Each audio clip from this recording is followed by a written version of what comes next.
Okay, so we're all recording. And I'm Tiffany, and welcome to the Wise Skies membership workshop series. We have Lavanga with us teaching Vedic 101. And Vedic is very granular. Like you can really get into some beautiful storylines and history and sciences. And so she has done an incredible job of breaking this down for us in a way that is digestible. And it is a broad overview. So this is great if you're brand new to Vedic. It's great if you're intermediate in Vedic, and it's great if you're advanced because there's so many different layers to it. A few quick housekeeping things before we get started with class. I just want to say welcome to all of our new members. We had a big influx of new members here in November. We're doing a membership drive. And if this is your first class, awesome. We have a bunch of different topics. I'm teaching mediumship on December 19th, and we're doing astrology predictions for 2023 on December 21st. And the membership focus next year is posted. And so you have the whole syllabus, the whole focus. I will be adding in some different topics and guest teachers as the year goes on. But if you're like, what's coming up in January? Well, we're going to be talking about Kazemi. We're going to be doing how to connect to spirit. We're going to be talking about the Rave New Year and human design. And so you can go and see all of that. And I'll put a link for that in the chat. But that's just my big housekeeping. Welcome to our new members and our old members. I love this community. It lights me up. This is my favorite time of the month, is to just come in and learn from our guest teachers. And there's a lot to cover today. So thank you, Lavanga, for teaching. And I will mute myself. I'm always the one with the most questions, so I'll try to tone my enthusiasm. And thank you so much for being here to teach us. Well, thank you for having me. This is so exciting. I'm so excited. So, all right, welcome everyone. So I'm going to pull up my first, little. We're going to show the slideshow. Okay, so you don't see anything else, but where is the rest of my thing? Oh, there it is. Oh, guess I had on welcome. So this is Introduction to Vedic Astrology. I'm Lavanga, and you'll see my little credentials there. Been a massage therapist since 1985. I've been a Nusui Reiki master since 1997, and a registered yoga teacher since 2012. So what's excited me most about my most recent addition to my list here is my Associates of Arts in Vedic Astrology through the American Academy of Vedic Arts and Sciences. And why I'm so excited about Vedic astrology is it ties in all the different things that I've been doing my entire life, because of all the different, it's such a wide scope of knowledge that fits under the umbrella of Vedic astrology and the broader sciences of from the Vedas. So it just ties everything together and in a very beautiful and elegant way. So what we're going to actually go over today, a little overview of some of the terms that you're going to hear, and I will go into these a little bit more, as we go through, but just so you kind of put your ears out for some of these terms which we're going to talk about. So the first one is Jyotish, which is actually the name for Vedic astrology. We're going to talk about what are the sister sciences of Vedic astrology, because like I said, it's just one piece of a very broad scope of knowledge. Vedic versus Western, that's obviously one of the most, for people that are new, and I'm kind of assuming that if you're on Wise Skies that you have some background in Western astrology, or at least obviously you have an interest in it, that's why you're here. A little bit about Father, Sun, Mother, Moon, how we came into the universe. Karma, from the Vedic astrology perspective, what that means, obviously a very huge topic. Guna, Varna, Grahas, those are small words that have big meanings, and we'll go over what those are. Planetary strength, which is a very interesting aspect of Vedic astrology to help you. What's great about Vedic astrology in many ways, Tiffany already brought that up, it can be very specific. it relies less on, of course, intuition plays a part in it, but it's all laid out for you there to understand what's going on. The rashis, the bhavas, the nakshatras, which is my favorite part of the Vedic astrology, the nakshatras.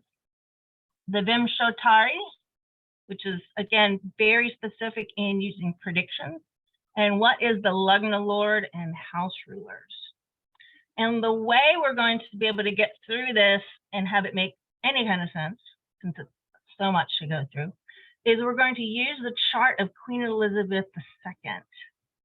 She's going to be like the reference and sort of what these terms mean in play in someone's chart.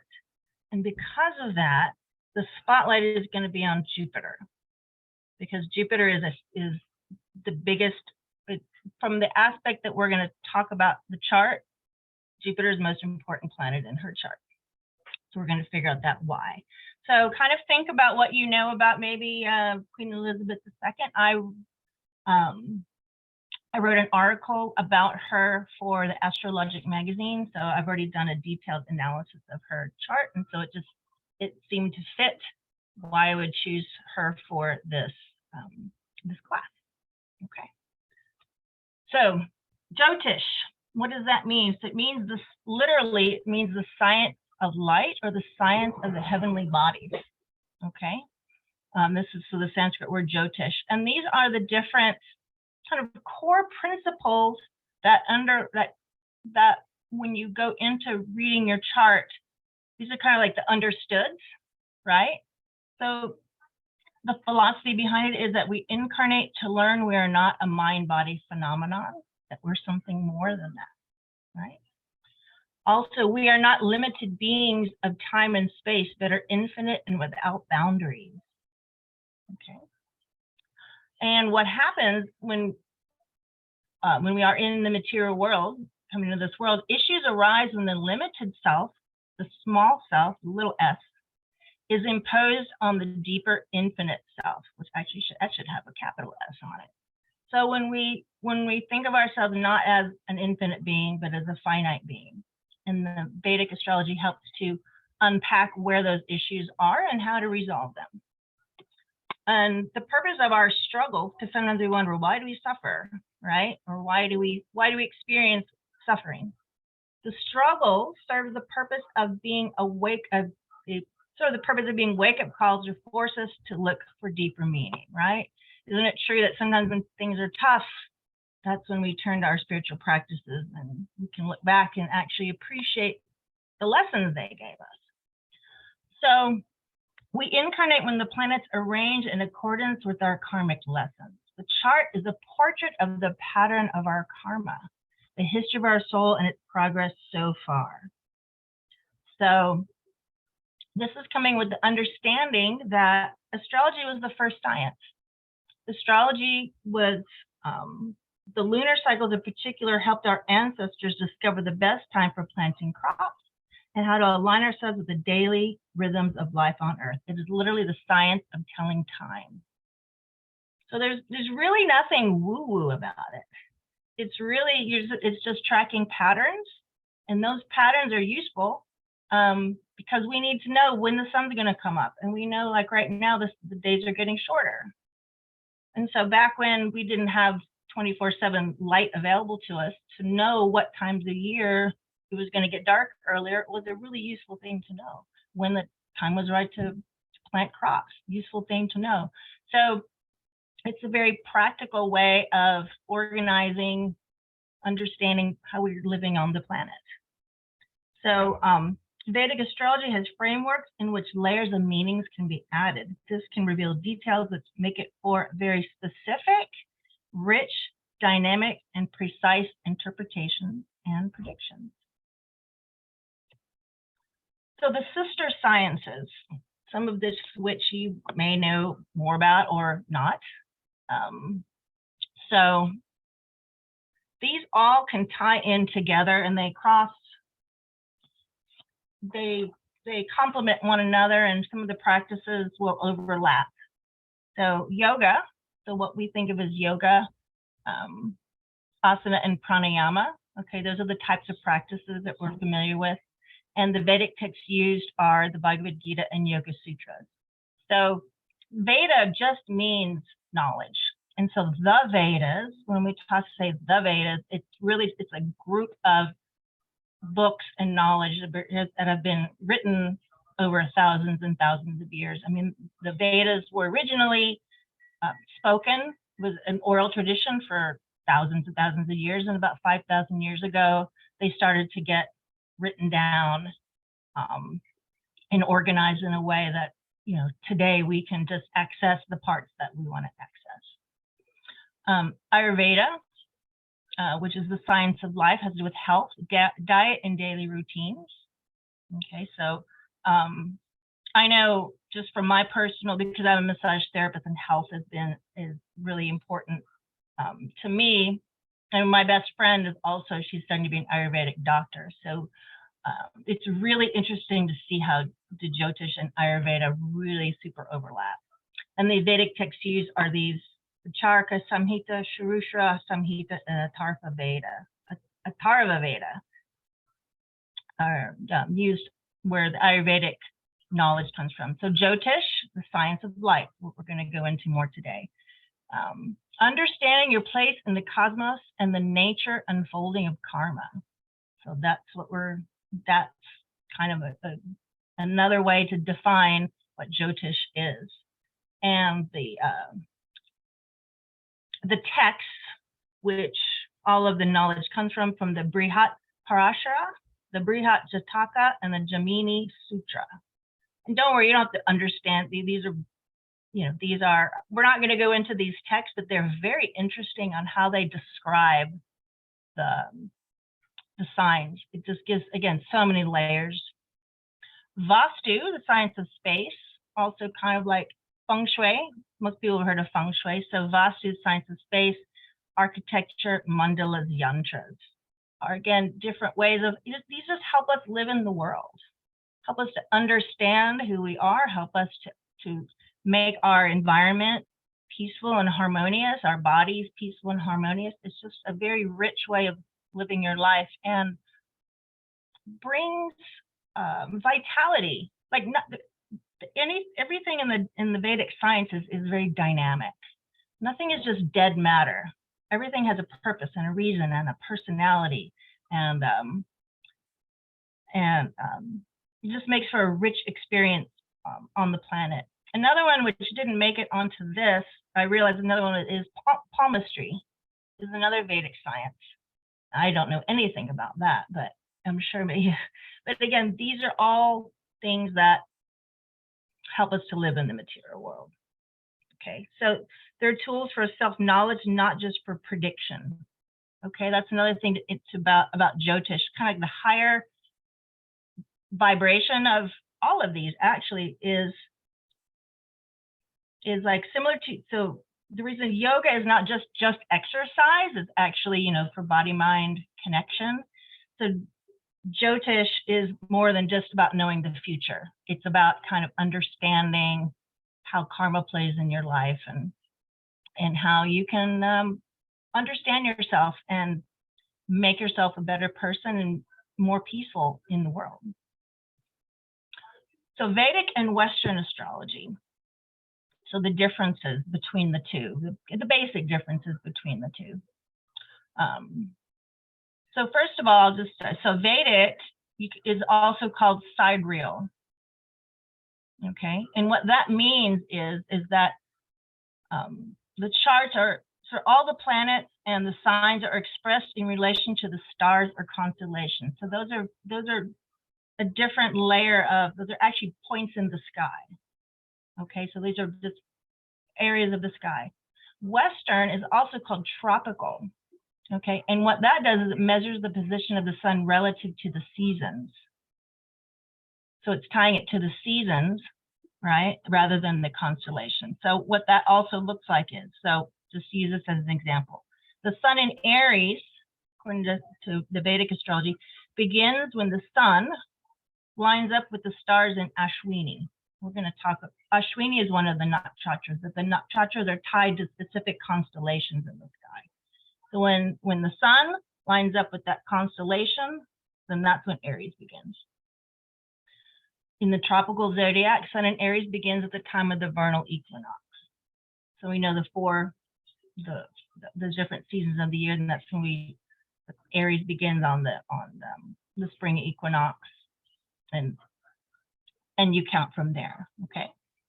So Vedic, the planets that the Vedic uses. So this is for natal chart. In natal charts, we only go up to Saturn, and these are the ones that can be seen with seen visibly from the Earth. And so, it's not that we don't acknowledge that the outer planets exist. It's just again, a natal chart. When we're talking about something like a country, or we're looking at like sociological kind of things where transits happen, like say Pluto. Pluto it takes 250 years to go around the entire zodiac, right? So no human is going to live that long and have a Pluto return.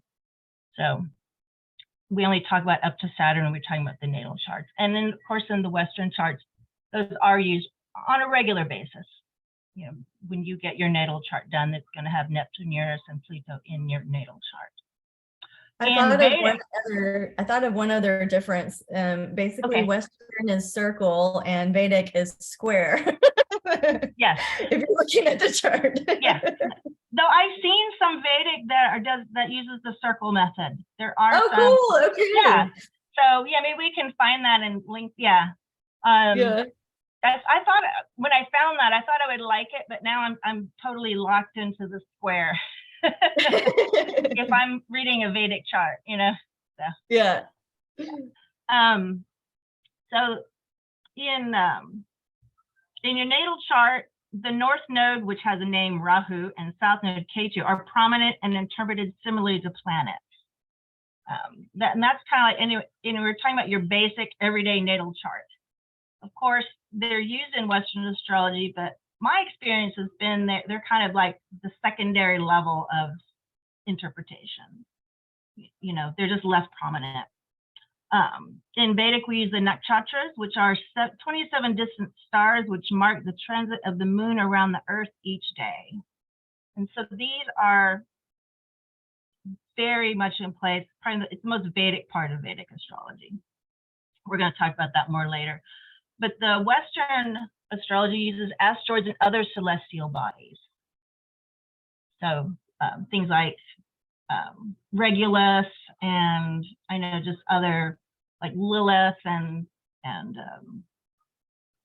Chiron, things like that aren't talked about in Vedic, and they are in Western.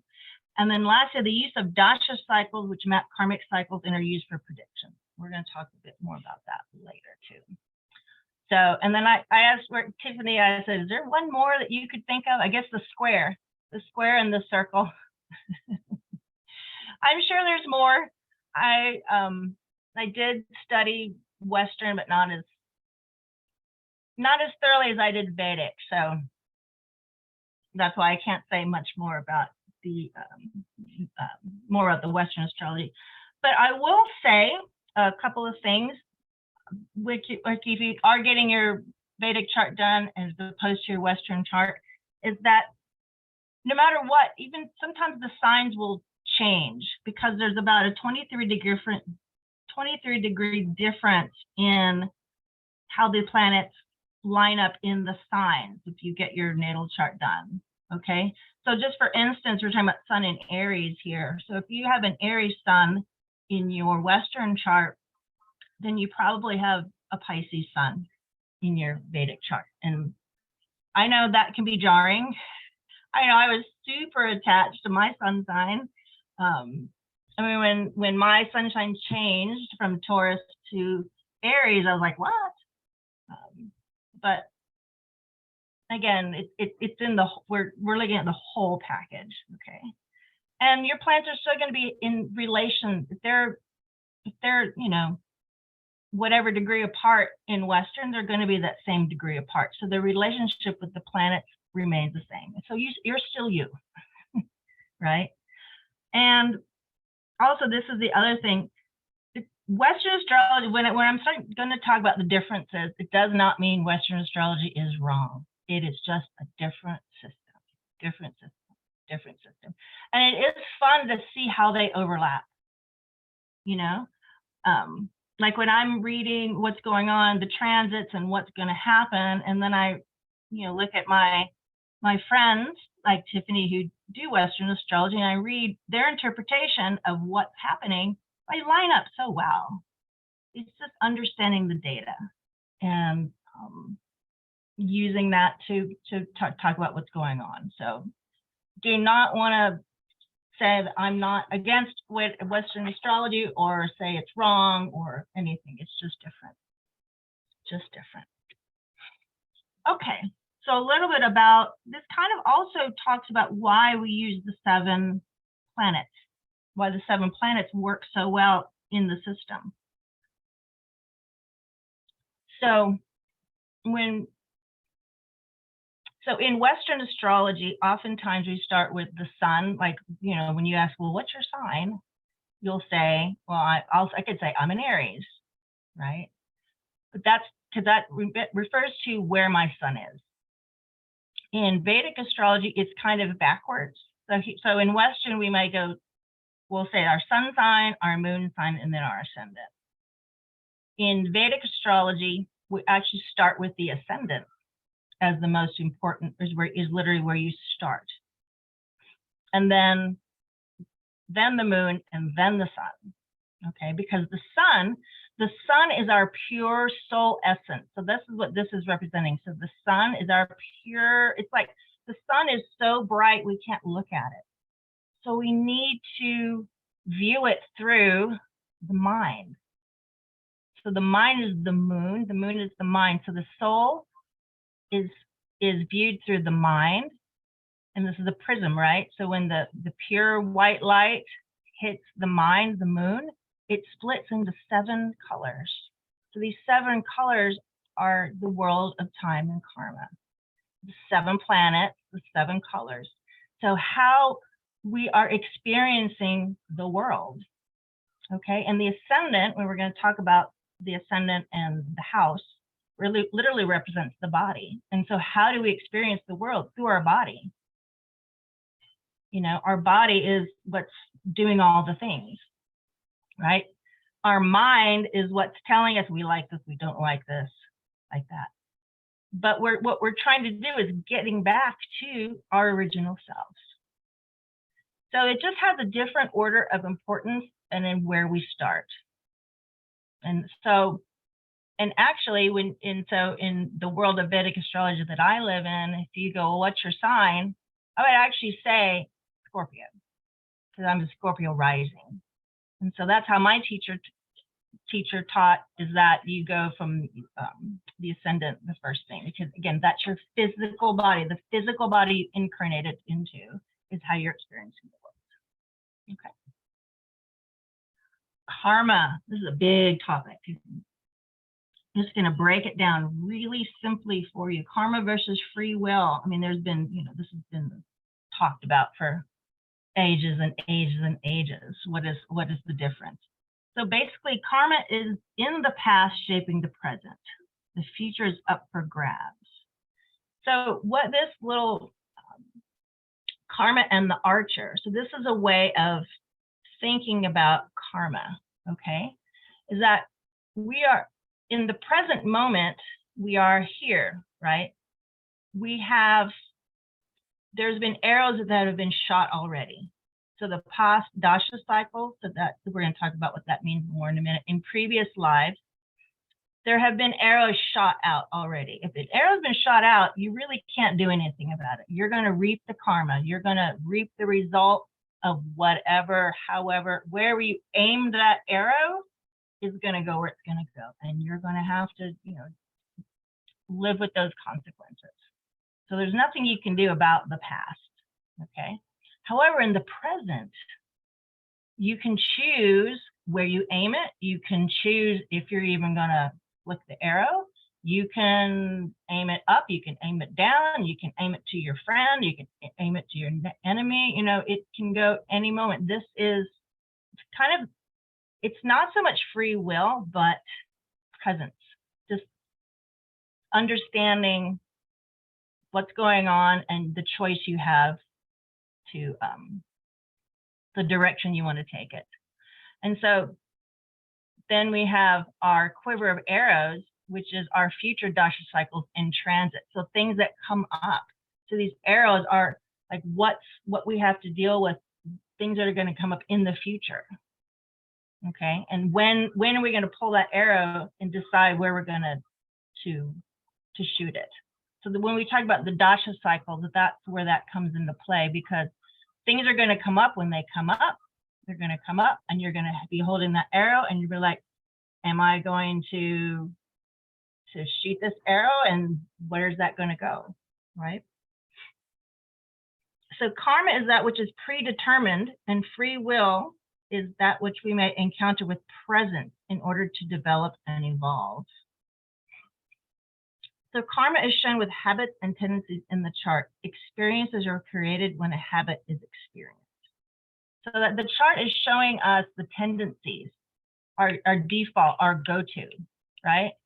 And when we understand, we look at our chart and understand, oh, my default for this is this, but then you have the choice to change it.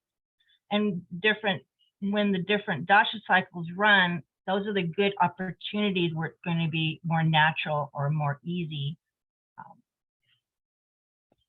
to be able to navigate that. Okay.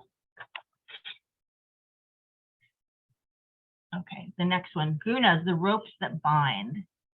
Again, this is just a very brief thumbnail sketch of what it means. And I'm really going to talk about, out of all of these, so tamas refers to things of body and form.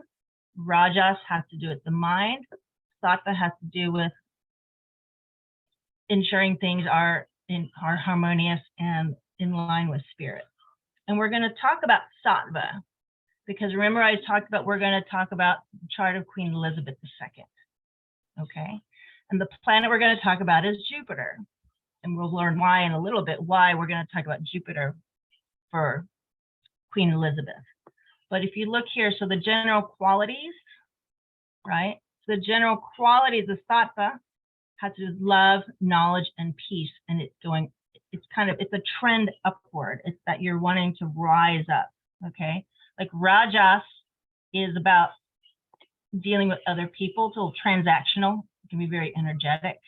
Tamas is energy going down, and that doesn't mean down as in bad. It means down as in towards ourselves for protection. Sometimes we, like every night we go into tamas because we go to sleep and we need to sleep, right? It's when we sleep too much that it's a problem. And so we can't get hung up on these basic, because they're very complex. And it's not a ladder. The gunas are kind of more cyclical because they're kind of all happening. I mean, sattva is like things going up and always doing things in a very mindful way. But even that can become a habit, right? If you kind of do the same thing in the same way all the time, even if it's good, sometimes you need to refresh that.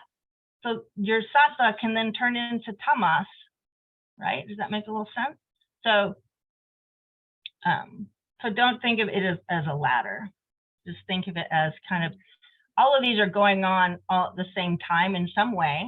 And when we analyze the planets, it shows how those things interact with one another. But in relationship to Queen Elizabeth, the reason we're going to talk about sattva is because we're going to talk about Jupiter, and Jupiter is a sattvic planet, and it rules Sagittarius, which we're going to talk about Sagittarius. Okay, so Jupiter is a sattvic planet, and later on we're going to talk about Sagittarius, which is also a sattvic planet. Okay, and you can see that it it doesn't track. So let's say a Rajasic planet, Mercury, rules Gemini, but Mars is a Tamasic planet, but rules Aries. But Aries is Rajasic, so it's not a clear cut. It's mixed. And when you understand the qualities of the planets and the signs, it all comes together. Okay. So the Varnas are the divisions of society. Another word for Varna, which is the Sanskrit word, is caste, which has a negative term because it's been polluted over the years. So it just means divisions of society. The problem with the caste idea of the caste society, of the divisions of society that got kind of polluted, is when when your station in life was based solely on your birth. That's the problem of where the caste society went wrong. It didn't matter about your individual nature, right? So basically, if you were born into a laborer family, you had no chance of not being anything but a laborer, even if your nature was more that of a warrior, for instance. So that's not what we're talking about here. We're talking about the general nature of a person. And the Varnas are assigned to signs. Okay. So the gunas are assigned to signs and planets, but Varnas are only attached to signs. And because signs are how planets feel, how they operate in the world. Okay. And we're going to talk about the warrior one here, because then we're talking about Queen Elizabeth II. Okay. So the warrior, or the Kshatriya. Kshatriya is the Sanskrit word for warrior, Kshatriya. So a modern day example of a Kshatriya would be politicians, managers, military, CEOs. So again, kind of like the people who are managing people and who are organizing people, protecting people. Back in a long time ago, the kings. Well, we're going to talk about Queen Elizabeth. So the kings and the queens are Kshatriyas.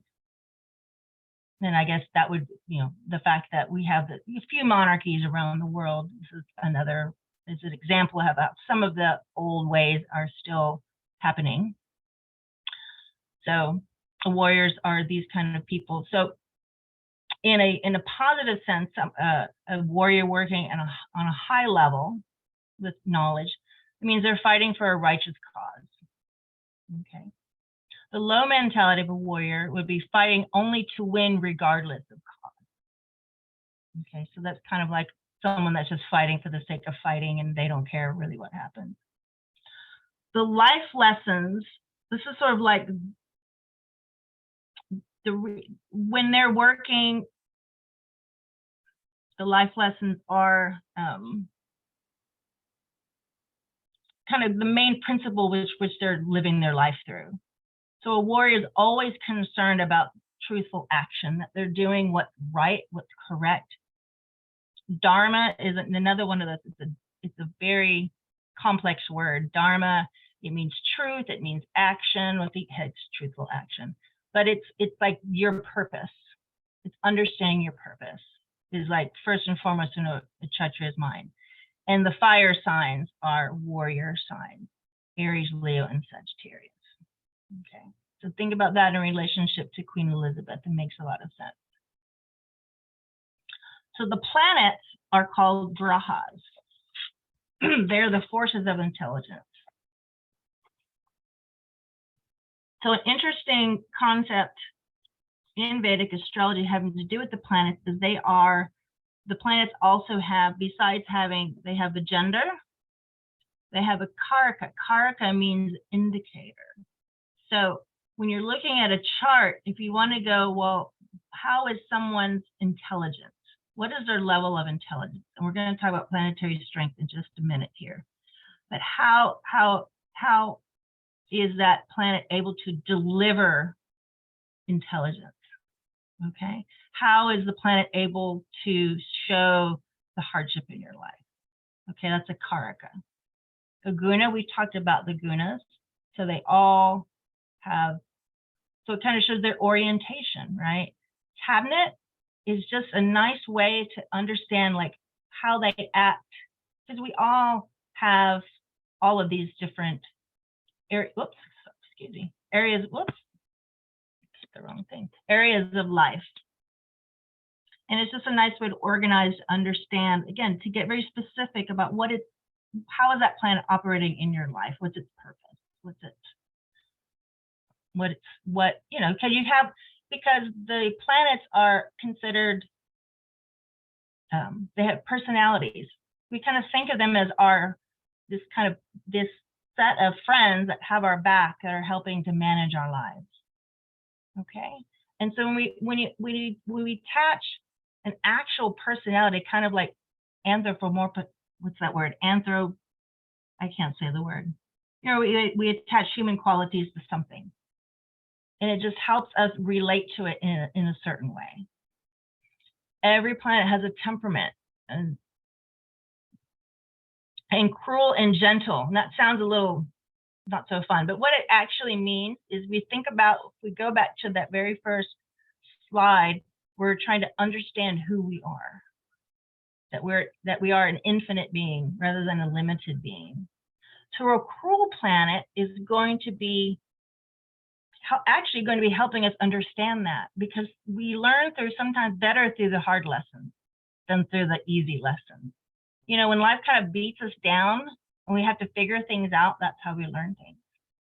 So the sun, just for instance, cruel, because it burns, the sun is very bright, it burns things away.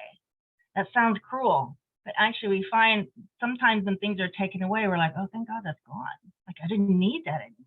We're here to burn off our karma, right? The moon is gentle and cruel, depending on if it's waxing or waning. And that's another thing we look at in the chart is we figure out where you were on the full moon to new moon cycle. I think Tiffany was born on a full moon. I think we saw that in her chart the other day. New moon. New moon. New moon. Okay, I knew it was one or the other. Yeah. One of the points. Yeah. And I want to just help you. We have about 20 minutes left, so you have a time check on where we are. Okay, thank you. Yeah. And the gentle planets they make us feel comfortable in the material world, which if you want to stay in the material world, then okay, but we're not having such a great, we're all learning hard lessons and we're trying to elevate ourselves. So sometimes the gentle planets are actually pushing us into the material world, which can get us a little stuck in the material world. So that's just the definitions. And then the elements, which again, these are the same as the Western astrology, right? Except here we have,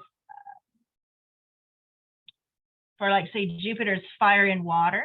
Okay, so fire would be Sagittarius, but Jupiter also rules Pisces. This is the classic, and so Pisces is the water sign. So that's why some of these have more than, so air and earth, the same thing with Saturn. Air sign and an earth sign, it rules one of each, so it has that. But Jupiter, I'll just talk about a little bit more because we're talking about Queen Elizabeth. So Jupiter is also called the guru, it's the teacher. So its gender is male, which means its energy goes out. Okay, female would be going in. Okay, the karaka is knowledge. So how are they able to assess knowledge, like bring it in and also express it? Guna is sattvic. So it's about uplifting, about being inspirational, about doing the highest good that you can do. It's the teacher. So it's the part of it that's literally teaching us things. But it's also being able to be a student. So a teacher, like you're able to absorb knowledge, again, knowledge, absorb knowledge and express knowledge. So both of those things are going on. So Jupiter is a gentle planet. Okay, so it helps us live in the world. We learn these different things so we can live in the world just to make it a little bit of a nicer place. Okay, and again, I think I mentioned it. So it's the element of fire, because we're going to talk about Sagittarius. because, so that's a fire sign. So it's inspirational, uplifting, like that. Okay. There is a square that Tiffany was mentioning. So if you get your Vedic chart done, it's going to look like this. Okay. And this is the same signs that you're familiar with. But the difference is when you get your Vedic chart done, it's always going to stay this way. You know, when you get your Western chart done and you have your ascendant, you start counting on the ascendant, which is over here. And this could be the first house, second house, you know, in a circle like that. But this way, it always stays the same. And it's helpful to kind of to have this sort of burned in your memory, because it just helps you to visualize things. And then it's also, there's a nice order to it. Like these are the four corners of the four mutable signs. We have the Sattvic signs. So it also lines up with the chakras, which I'm not going to talk about, but it does line up. This is the third eye chakra, and this is the base chakra, these two signs. So, and then it's also like a map. Here's the Earth, and literally the constellations are surrounding it. Okay, and then these are all the different things we talked about. So Sagittarius is ruled by Jupiter. It's Sattvic. It's a fire sign. It's a mutable sign, and it's a warrior. And we're going to talk more about that in a minute. So planetary strength by sign, and this looks like, whoa, that's a lot of information. Okay, but the two things that's going to come up later would be, notice that Mars is exalted in Capricorn. Okay, so what that means is that even though it's Mars, so Aries and Scorpio, right, are ruled, that's its own sign, but this is like exalted it operates even better. Own sign means it's like at home, literally means at home. You know, and when you're at home, you're comfortable and you're operating okay, but maybe you're not on your total A game all the time. So exaltation is like A game, like you're just on point, and the qualities of the sign and the planet really form a dynamic combination. Okay, so Mars is exalted in Capricorn, but Jupiter is debilitated in Capricorn. So they don't mesh well together. The energies don't mesh well together. Does that mean a debilitated sign is bad and an exalted sign is good? No, it's not that easy. It's based on a bunch of different things, but it's not as black and white in that, and you'll see it in Queen Elizabeth's chart. So the nodes they're not planets, but they're points on the ecliptic, right? So when we have an eclipse, that's when, you know, these things come in play. And so the Earth's orbit, the Moon's orbit, and Rahu, Ketu, they're just spots on the ecliptic. And they can be quite tricky to interpret because they're shadow planets, and they kind of obscure the meaning of wherever they are. And it's where a lot of very difficult life lessons come up wherever Rahu and Ketu are in your chart. But we're going to talk about Ketu a little more. Okay, so Ketu is our past. It's what's old and familiar. It's a place where we're often feeling kind of disgusted and unsatisfied in our life. It's critical and opinionated, kind of like a disapproving parent within. It's a retreating army. So it's a place kind of like, oh, we've been there, done that. We're going to get out of here. It's a body without a head. So it doesn't understand things. Okay, it's just kind of, because it has to do with our past lives, it has to do with our childhood. So it's kind of like the things that we don't understand why we feel that way, but I don't know, I just do. So that's where Ketu is. Rahu is the opposite, head without a body. It's where we can tend to get obsessed and stressed. It's where we kind of project a lot of things and get a little too carried away with. Okay. So the houses, again, there's a whole, so I wish I could just talk for like 3 hours and tell you all this stuff. But I'm going to stick with the first house. because we're going to talk about the ascendant, which is the first house. It has to do with the self. It's tamasic. Again, not that that's bad, but it's showing you like you oriented everything about yourself, like what's in it for me, which is not always a bad thing, right? We need to, we have to understand how things affect us. So the first house has to do with the self. It has to do with our body, our physical body, our appearance, how we look. A lot of things can be told about how we look from our first house, our basic viewpoint, truth of our experience, and our autonomy. So that's all told through the first house. So the houses, again, here's the Tamas, Rajas, and Sattva again, right? And here's these Purusharthas again, Dharma, Artha, Kama, Moksha. So one of this, when we go through the chart, it just shows when we go through the houses, it will show how every planet and every sign is in your chart. Just because you do not have a planet in a house doesn't mean that that house isn't active. It's very active. And sometimes it's even more important to understand that than the signs. Now the lunar mansions here. I'm pulling up my notes here. So the one we're going to discuss right now is Uttara Ashada, because that has to do with Queen Elizabeth.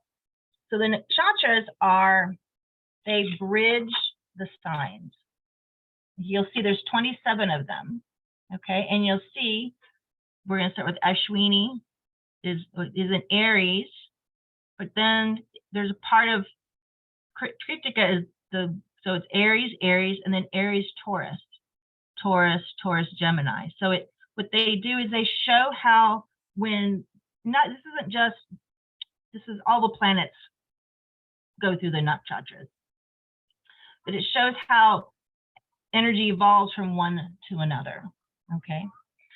And the meaning they add to your chart has a lot to do, again, just deeper meaning of just more insight into who you are and the energies play in your life. So Uttara Ashada means the later victory, and is located, well, we're going to talk about the Sagittarius side of it because that's Queen Elizabeth. And what it means is to be empowered and undefeatable. Doesn't that sound like that's a good nakshatra for someone that was a queen for as long as she was? Yeah, so we're going to talk a little bit more about that. But the nakshatra we're going to talk about a little bit more is Uttara Ashada. Okay, how much time do we have? I think I'm running out of time. Yeah, we just have 10 minutes. I think let's skip forward to your her. Okay. Yeah. Okay, here we go. And we're going to talk about that. Okay. So. And this is so great. I'm taking so many good notes. Okay, over here. Right. So much. All right, yeah. so Queen Elizabeth, what does all this mean? Okay. So we're going to talk about her first house. Her first house is in Sagittarius. So when you see, this is what an actual little chart would look like. I kind of broke it up into pieces, but so like I said, so her rising sign is Sagittarius. So and so this is the first house. These weren't numbered correctly. Okay, so the first house. So when we look at the first house, the first thing we want to do, even before we look at the planet in it, we want to say, what is the house ruler? Because the house ruler is actually where we start. So the house ruler, because it's Sagittarius, would be Jupiter. Okay, and just real quick, the house ruler, so like Jupiter's the first house here, and here is the fourth house. So that's also ruled by Jupiter because it's Pisces. See?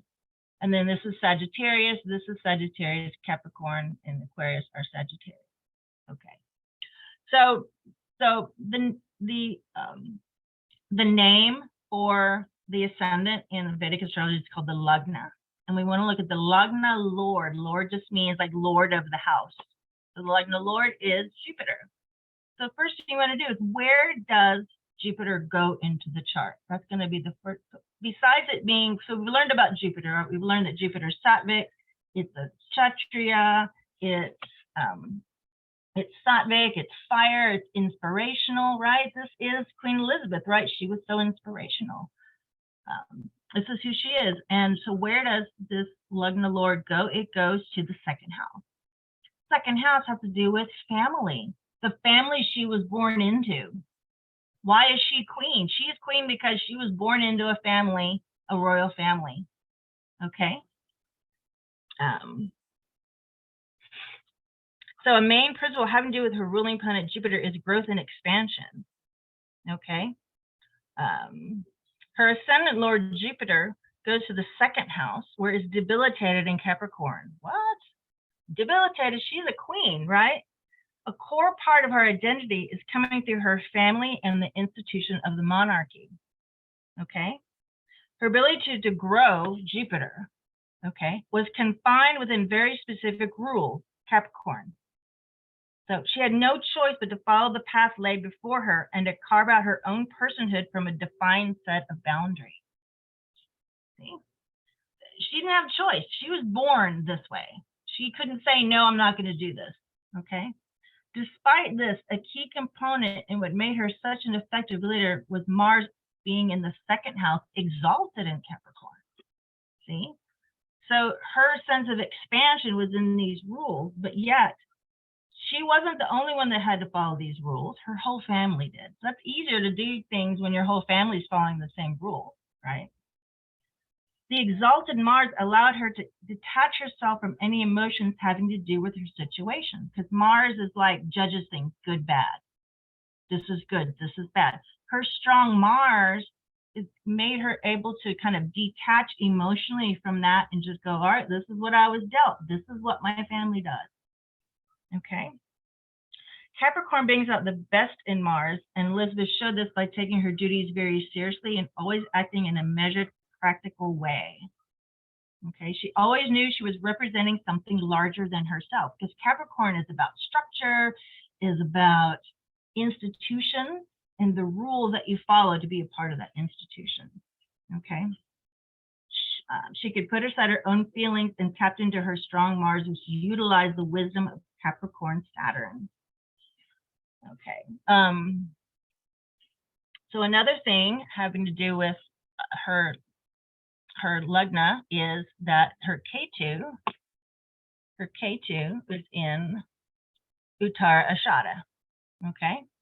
So Uttara Ashada, the nakshatra, is, I'm going to put this down. Where is it? Uttara Ashada. Got my notes here. So Uttara Ashada means the later victory. It means that she had the ability to, what is my notes here said? It translates into the invincible. This nakshatra shows how she possessed the ability to pull from a variety of resources to make them work for a common purpose, right? So she had the Commonwealth, all these different countries as part of the Commonwealth, and she was able to go in and like pull them together. For the most part, the Commonwealth held together while she was queen. We'll see what happens, in the future with her son, but she was able to keep it cohesive because she's able to look things in a big picture, that Sagittarius, like big picture view that she had. And Ketu being in the first house, again, Ketu is your past. It has to do with Ketu in her first house. It uncovers the natural skills she brought into this life. Ketu indicates the coping skills she learned in childhood. She didn't know anything else but to be a royal. Like that was her childhood. Okay, that was what she was born in that way. She operated her entire life within this framework. So in one sense, she could never separate herself from what it was to be a monarch. That's just part of who she was, right? But Ketu shows where we may find detachment, dispassion, solitude, and anonymity. So she could carry out her role as queen and everything that came with it, yet Ketu helped her maintain a sense of self separate from that identity. She understood her place in life came simply by being born. It didn't matter how she felt. Therefore, her true self was always hidden. K2 is kind of like that part that we keep, to ourselves.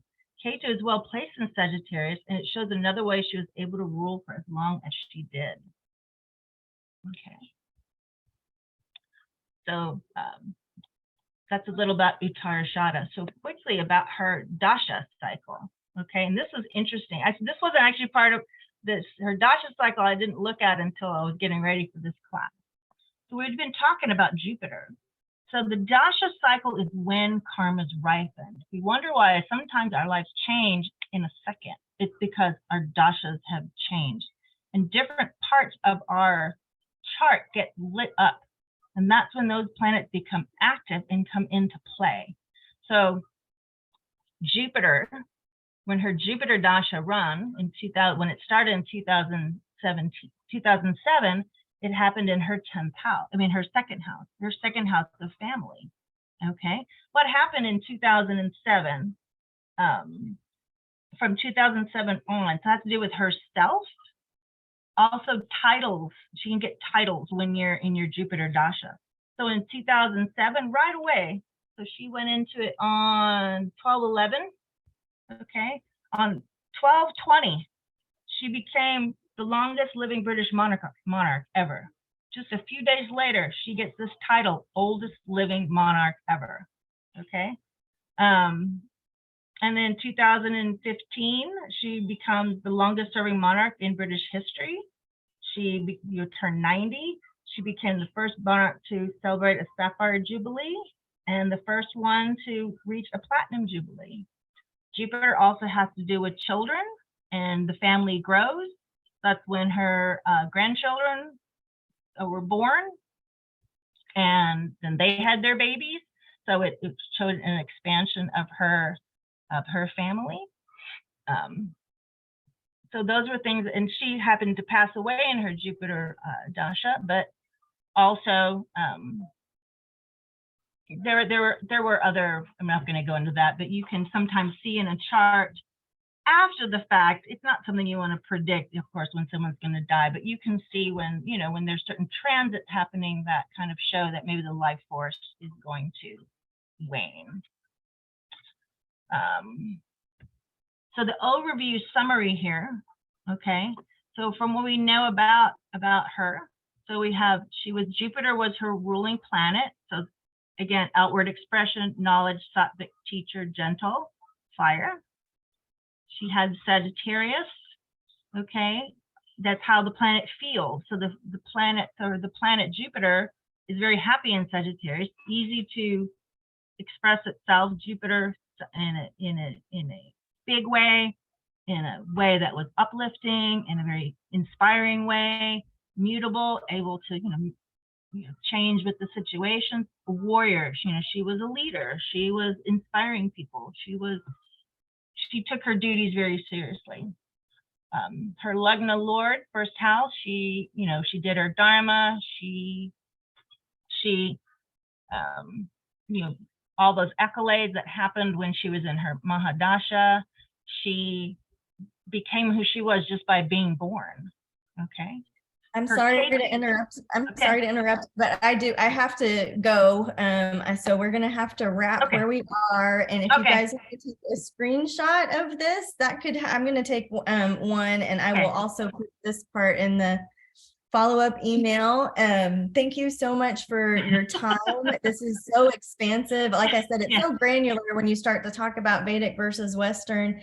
And, hopefully you just planted some seeds. And my favorite part is looking at those cycles of life. They are so real when you look at your chart and you look at the timing of things. They just match up in a way that is so cool and very different than Western. And so there's a huge history to this, and I know you've spent a lot of time studying it. And so I just want to say thank you for sharing that wisdom with us. Yeah. Lavanga is doing some readings and some sessions with us at Wise Skies. So if you're interested in having your chart done along with some spiritual remedies, please go check it out at wiseskiescollective.com. And you can see her email is up. If you're like, wait, Tiffany, I have questions. I'm so sorry. And just shoot her a note or me a note, and we'll make sure to get you connected. Thank you guys for your time today, and I hope to see you on the 19th for mediumship or the 21st for the 2023 preview. And we'll see you in the membership later this month, guys. So thank you so much. Bye. Bye.